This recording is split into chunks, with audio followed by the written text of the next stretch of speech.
एक बार की बात है, चेन्नई में रहने वाली एक 8 साल की लड़की गो कार्टिंग कर रही थी। लड़की पूरी स्पीड के साथ रेस लगा रही थी कि तभी एक लड़के ने उसे टक्कर मार दी और लड़की के लंबे बाल गो कार्ट में फंस गए। तभी भागते हुए उसके पिता आए और बेटी का फंसा सर निकालने की कोशिश करने लगे। कोई हल नहीं बचा तो मैकेनिक ने लड़की के बाल काट दिए ताकि सर बाहर निकल सके। एक तो दुर्घटना, ऊपर से लंबे घने बाल कट गए। लड़की पिता से लिपटकर रोने ही वाली थी कि पिता बोले, ट्रैक पर वापस जाओ और उस लड़के को जाकर दिखा दो कि तुम क्या कर सकती हो। लड़की की हालत ऐसी थी कि कोई भी और पिता होता तो पहले बेटी को तुरंत डॉक्टर के पास लेकर जाता। अपने पिता के मुंह से ये बात सुनकर एक बार तो बेटी को भी लगा कि पापा ये क्या बेवकूफ़ों जैसी बातें कर रहे हैं। लेकिन पिता थे कि एक ही बात कह रहे थे, मैं तुम्हें एक कमज़ोर लड़की के रूप में नहीं देखना चाहता जो चोट खाकर रोते रोते अस्पताल जा रही है, बल्कि मैं ये चाहता हूँ कि जिसने तुम्हें चोट दी है उसे ये दिखाओ कि तुम रुकने वाली नहीं। 8 साल की बच्ची को पिता की ये बातें समझ तो नहीं आ रही थीं, फिर भी वो जख्मी हालात में रोते रोते उठी, वापस रेस ट्रैक पर गई, उस लड़के को ढूंढा और उसे टायर्स के बीच में धकेल कर उसे दिखाई कि वो किसी से कम नहीं। उस दिन ना सिर्फ उसके पिता को उस पर गर्व हुआ, बल्कि लड़की को भी खुद पर गर्व हुआ। उसे ये एहसास हुआ कि उसमें कितनी शक्ति है और वो चाहे तो क्या नहीं कर सकती। इसी हिम्मत के बलबूते एक दिन गो कार्टिंग करने वाली ये छोटी सी लड़की कार रेसिंग की दुनिया में पहुंच गई, जहां पहुंचकर उसने उन लोगों की बोलती बंद कर दी जो ये कहते हैं कि वुमेन कांट ड्राइव। जी, ये कहानी है भारत की पहली female national racing champion Alisha Abdullah की।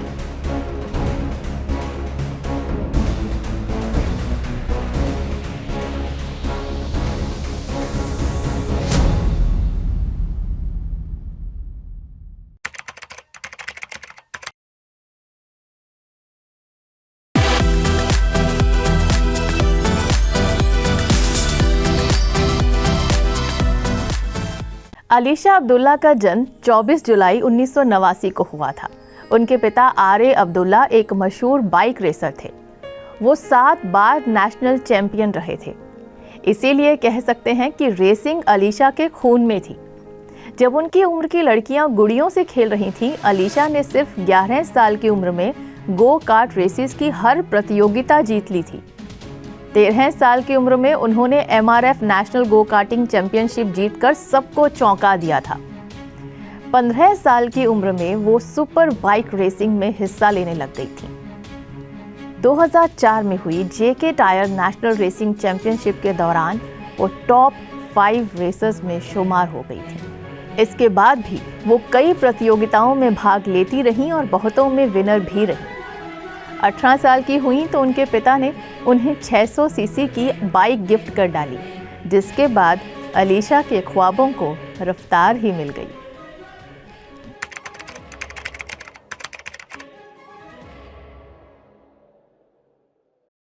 अलीशा अब्दुल्ला के पिता बाइकर थे, इसलिए अलीशा में भी कार्स के साथ साथ बाइक्स के प्रति एक जुनून विकसित हो रहा था। फॉर्मूला रेसिंग काफ़ी एक्सपेंसिव फील्ड है, इसलिए उन्होंने बाइक रेसिंग में ही रहने का फैसला किया। अलीशा तो मेल बाइकर्स के साथ पूरे आत्मविश्वास के साथ, स्पोर्ट्समैनशिप के साथ कंपटीशन में उतरती थी। लेकिन एक लड़की एक ऐसे खेल में आगे बढ़े जिसमें पुरुषों का वर्चस्व हो, ये कईयों को हजम नहीं हो रहा था। कई बार ट्रैक पर अलीशा को इसी पुरुष प्रधान मानसिकता और ईगो का सामना करना पड़ता। अक्सर वे टूट जाती और घर जाकर रोने लग जाती। तब उनके पिता उनसे कहते कि तुम एक रेसर हो ही नहीं। एक रेसर रोता नहीं बल्कि मुकाबला करता है। अलीशा को पिता की बातें बुरी तो लगती, लेकिन वो ये भी जानती थी कि पिता अपनी बेटी को हार मानता नहीं देखना चाहते, और वो भी सिर्फ इसलिए कि वो एक लड़की है। आखिरकार अलीशा ने ये फैसला किया कि वो अपनी फिजिकल फिटनेस के साथ साथ मेंटल फिटनेस पर भी काम करें। उन्होंने काफ़ी स्पोर्ट्स पर्सन्स के साथ ट्रेन किया और बाइक रेसिंग में पुरुषों को टक्कर देने में हमेशा आगे रहने लगी। लेकिन एक दिन कुछ ऐसा हो गया जिससे अलीशा ने बाइक रेसिंग को अलविदा कहने का मन बना लिया।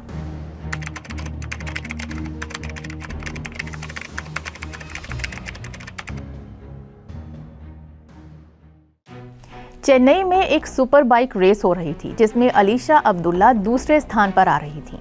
लेकिन जैसे ही वो फिनिश लाइन पर पहुंचने वाली थी, एक बाइकर ने किसी गलत सिग्नल की वजह से अलीशा की बाइक के बिल्कुल सामने आकर ब्रेक लगा दी। इससे पहले कि अलीशा कुछ समझ पाती, उनकी बाइक सीधा उस बाइक में जाकर बजी, जिससे अलीशा पूरी तरह से घायल हो गई। 3 घंटे तक वह जिंदगी और मौत के बीच जूझती रही। जब होश आई तो उन्होंने पिता से कहा, मैं ट्रैक पर वापस जाकर उस लड़के को हराना चाहती हूँ। लेकिन ऐसा मुमकिन नहीं था। उन्हें 2 महीने पूरी तरह से बेड रेस्ट पर रहने की सलाह दी गई थी। इस दौरान अलीशा ने काफ़ी वेट भी गेन कर लिया। लोगों की कई बातें भी सुनी कि शादी कैसे होगी, बच्चे कैसे होंगे, मगर अलीशा ने कुछ भी मन पर नहीं लिया। 2 महीने बाद उन्होंने एक बाइक चैंपियनशिप में भाग लिया जिसमें वे 3रे नंबर पर रहीं। लेकिन अलीशा ने महसूस किया कि अब उनके मन में सुपर बाइक रेसिंग को लेकर एक डर बैठ गया है। इसलिए उन्होंने फैसला किया कि जब तक वो इस डर को पूरी तरह से मन से निकाल नहीं देती, तब तक वो सुपर बाइक रेसिंग नहीं करेंगी।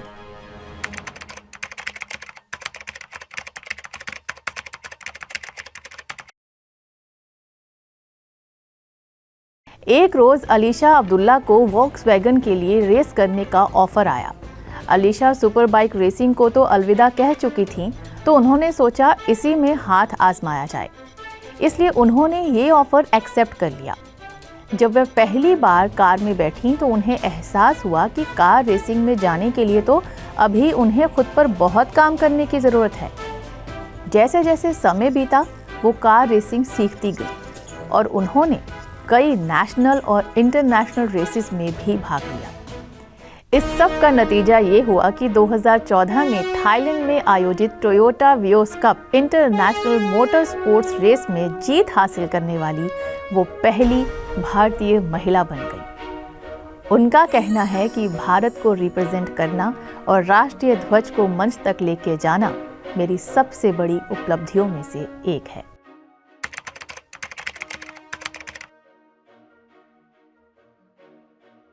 थाईलैंड में महिलाओं के साथ रेस करने के दौरान अलीशा अब्दुल्ला को लगा कि पुरुषों के मुकाबले तो इन महिलाओं से रेस करना ज़्यादा मुश्किल है।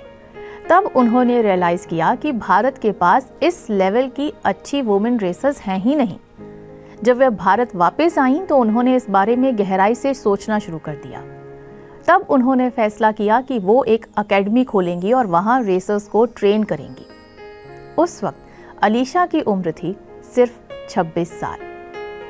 इस अकेडमी के जरिए अलीशा अब्दुल्ला ने कई महिलाओं के सपनों को उड़ान दी है। अलीशा रेसिंग फील्ड में 9 अवार्ड्स जीत चुकी हैं और वो अपने पहले प्यार बाइक रेसिंग में भी लौट चुकी हैं। कमाल की बात तो ये है कि 8 साल के लंबे ब्रेक के बाद जब उन्होंने नेशनल वुमेन रेसिंग चैंपियनशिप में भाग लिया, तब भी वो विनर ही रही। इस जीत के बाद उनकी आंखों में आंसू थे, क्योंकि 8 साल बाद उन्होंने बाइक रेसिंग में कोई ट्रॉफी जीती थी। हाल ही में वो राजनीति से भी जुड़ गई हैं ताकि महिलाओं के कल्याण के लिए और बेहतर तरीके से काम कर पाएं। परिस्थितियों को झुकने पर मजबूर कर देने वाली निडर अलीशा अब्दुल्ला की इस दास्तान के साथ ही हमारा आज का ये शो हमें यहीं ख़त्म करने की इजाज़त दीजिए। फिर हाजिर होंगे किसी और प्रेरक महिला की अनोखी दास्तान के साथ। तब तक के लिए नमस्कार। Take care of yourself.